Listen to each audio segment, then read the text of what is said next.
अवधूत चिंतन श्री गुरुदेव दत्त श्री स्वामी समर्थ एक नवीन व्हिडिओमध्ये सगळ्यांचं खूप खूप मनापासून स्वागत आहे। अनेक वेळेस मी तुम्हाला सांगितलेलं आहे की श्रावण महिना सुरू आहे आणि ही सेवा तुम्ही नक्की करा। तर आता येणारा आहे तिसरा श्रावण महिन्यातला सोमवार, त्या दिवशी शिवमूठ आहे, मूग, आणि आतापर्यंत नाही झालं तुम्हाला हे, तर ह्या श्रावण तिसऱ्या सोमवारी तरी नक्की हे काम तुम्ही आवर्जून करा। तर ते काय आहे, कसं करायचं, त्याची पूर्ण माहिती मी तुम्हाला सांगणार आहे, त्याचे व्हिडिओ शेवटपर्यंत नक्की बघा। तर बघा, श्रावण महिना भगवान शंकरांचा महिना आहे आणि आपण जितकी सेवा करू तितकं कमी आहे। त्याच्यामुळे जितकं होईल तितकी सेवा करायची, जितकं होईल तितकी उपासना करायची। जर तुम्ही श्रावण महिन्यातले सोमवार नसेल केले, बऱ्याच जणांनी केले पण असतील, पण ज्यांनी नाही केले त्यांनी तिसरा सोमवार नक्की धरा, कारण ह्या वर्षी 5 सोमवार आहेत। त्याच्यामुळे तुम्हाला जर नाही करता आलं तर तुम्ही ह्या तिसरा सोमवार नक्की करा, कारण हा सोमवार अतिशय प्रभावी आहे।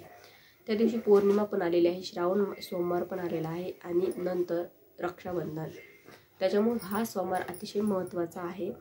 तर बघा, बऱ्याच माता भगिनी आपल्या भावाला राखी बांधायला जातात किंवा त्यांचा भाऊ आपल्या घरी येतो, तर अशा वेळेस रुद्र कधी करायचा, तर रुद्र हा सहसा सायंकाळच्या वेळेसच करायचा असतो, प्रदोष काळामध्ये। म्हणजे सूर्य मावळल्याच्या अगोदर 1.5 तास आणि मावळल्यानंतर 1.5 तास हा प्रदोष काळ असतो आणि त्याच काळामध्ये भगवान शंकरांची सेवा करायची असते, रुद्र करायचा असतो। पण सोमवारी तुम्हाला जर कुठे बाहेर जायचं असलं तर तुम्ही सकाळी पण करू शकता, तुमच्या वेळेनुसार तुम्ही करू शकता। रुद्र करायचा, भगवान शंकरांच्या पिंडीवर पंचामृताने अभिषेक करायचा, ओम नमः शिवाय म्हणायचं किंवा शिवहर शंकर नमामि शंकर शिवशंकर शंभो, हे गिरिजापती भवानी शंकर शिवशंकर शंभो, ही प्रार्थना म्हणत पण तुम्ही अभिषेक करू शकता। पंचामृताने अभिषेक नक्की करा भगवान शंकरांच्या पिंडीवर। त्याच्यानंतर स्वच्छ मूर्ती पुसून घ्यायची आणि गळती लावायची आणि पूर्ण रुद्र वाचायचा, चमक नमक सगळं सगळं शिव कवच किंवा शिव महिमा हे सगळं वाचायचं, सगळ्या काही सेवा करायच्या तुम्ही गळती लावून। आणि ते तीर्थ सगळ्यांनी घरामध्ये घ्यायचं, घरामध्ये शिंपडायचं। घरातला जो काही वास्तुदोष असतो, घरातले काही निगेटिव्हिटी असते, तो पूर्ण घरामधल्या आपल्या निघून जात असतो। आणि घरातल्या आजारी व्यक्तींना सुद्धा ते तीर्थ द्या किंवा व्यसनी व्यक्तींना पण ते तीर्थ तुम्ही देऊ शकता। सगळ्यांनी हे तीर्थ घ्यायचं, टाकून द्यायचं नाहीत, कारण ते तीर्थ अमृत समान असतं, त्याच्यामुळे खूप खूप प्रभावी असतं ते। तर हे तीर्थ तुम्ही घ्यायचं।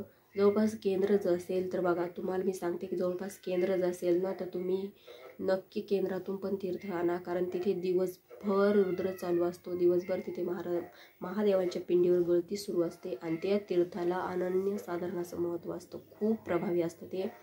तर सायंकाळची आरती झाल्यावर तीर्थ मिळतं, तर तुम्ही जवळपास केंद्र जर असेल तर नक्की जाऊन तिथे तीर्थ तुम्ही घेऊन या। त्याच्यानंतर त्या दिवशी पौर्णिमा आहे, तर बघा बऱ्याच माता भगिनींना उपवास असतो। आता सोमवार आहे, सोमवार तर असणारच आहे, पण त्या दिवशी पौर्णिमा आहे, तर तुम्ही कुंकुमार्चन करायचं। त्याच्यानंतर दुर्गा सप्तशतीचा पाठ वाचायचा, नाही पाठ वाचता झाला तर सिद्धकुंजिका स्तोत्र घ्यायचं। आपल्या भगवतीची सेवा आपल्याला त्या दिवशी करायची आहे, भगवान शंकरांची करायचीच आहे, पण भगवतीची पण सेवा तुम्हाला त्या दिवशी करायची आहे। तर ह्या सेवामध्ये तुम्ही कोणतीही सेवा करू शकता, असं नाही की सगळ्याच करायच्या आहे, कोणतीही सेवा तुम्ही करू शकता। त्याच्यानंतर काय करायचं आहे तुम्हाला तिसऱ्या सोमवारी, बघा मी तुम्हाला मागच्या व्हिडिओमध्ये सांगितलं होतं की शिवलीलामृतचं पारायण आपल्याला ह्या महिन्यामध्ये कधी का होईना पण ह्या महिन्यामध्ये करायचं आहे। बऱ्याच जणांनी केलं असेल किंवा बऱ्याच जणांचं करायचं आहे, बऱ्याच जणांना नाही करता आलं। ज्यांना नाही करता आलं त्यांनी काय करायचं, तर काय करायचं, शिवलीलामृत मधला तुम्हाला 11वा अध्याय वाचायचा आहे। 11वा अध्यायाला अतिशय महत्त्व आहे।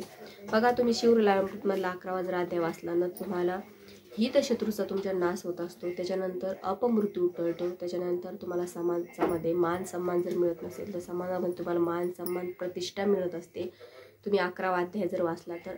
आणि तुम्हाला जर आपल्याला वाटतं ना की आपण किती काम करतो, आपण किती हे करतो, पण आपल्याला कोणी नवाजत नाही, तर अशा वेळेस तुम्ही नेहमीसाठी पण 11वा अध्याय वाचू शकता, कारण हा खूप प्रभावी अध्याय आहे, नक्की तुम्ही वाचा। तर ह्या सोमवारी तुम्हाला शिवलीलामृतचा पारायण नाही करता आलं तर हा अध्याय तुम्ही नक्की वाचा, आवर्जून वाचा। बघा तुम्हाला किती फरक पडतो तो, कारण शिवलीलामृतचं पारायण आपण केलं तर आपल्याला खूप खूप जास्त फरक पडत असतो। कोणत्याही गोष्टीसाठी आपली कोणतीही मनोकामना लवकर पूर्ण होत असते। भगवान शंकरांची खूप प्रभावी सेवा आहे ही, तर नक्की करा।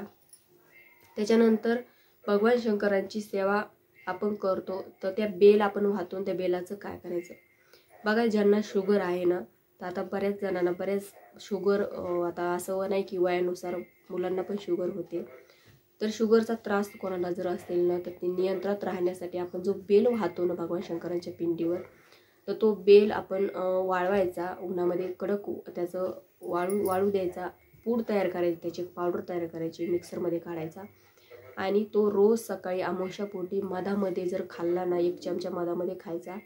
तुमची कितीही शुगर असू द्या, तुमची ती नियंत्रणात येते आणि ती नियंत्रणात राहते. खूप प्रभावी हा गुरुमाऊलीने सांगितलेला उपाय आहे, तर नक्की करून बघा. आपण चांगल्या ज्यांना शुगर नाही त्यांनी खाल्लं तरीही काही हरकत नाही, कारण हा काही आयुर्वेदिक आहे, आपण घेऊ शकतो. तर आपल्या घरी ऑलरेडी आपण बेल भगवान शंकरांच्या पिंडीवर वाहिलेला आहे, त्याच्यामुळे त्या बेलाला अनन्यसाधारण असं महत्त्व आहे. तर तो टाकून देण्यापेक्षा आपण घरी जर त्याचा असा उपयोग जर केला ना, ते खूप फायदेशीर ठरतं. तर नक्की करा. तुमच्या जे घरामध्ये काही मोठे माणसं असतील किंवा ज्येष्ठ असतील, त्यांना तुम्ही हा उपाय करून देऊ शकता. तर नक्की द्या आणि ही सेवा पण सोमवारी नक्की करा. तर आजच्या व्हिडिओमध्ये इतकंच. व्हिडिओ आवडला व्हिडिओ लाईक करा, शेअर करा, चॅनलला सबस्क्राईब करा. झाली सेवा श्री स्वामी समर्थ महाराजांची चरणी, परमपूज्य गुरुमाऊलींच्या चरणी रुजू करते. श्री स्वामी समर्थ.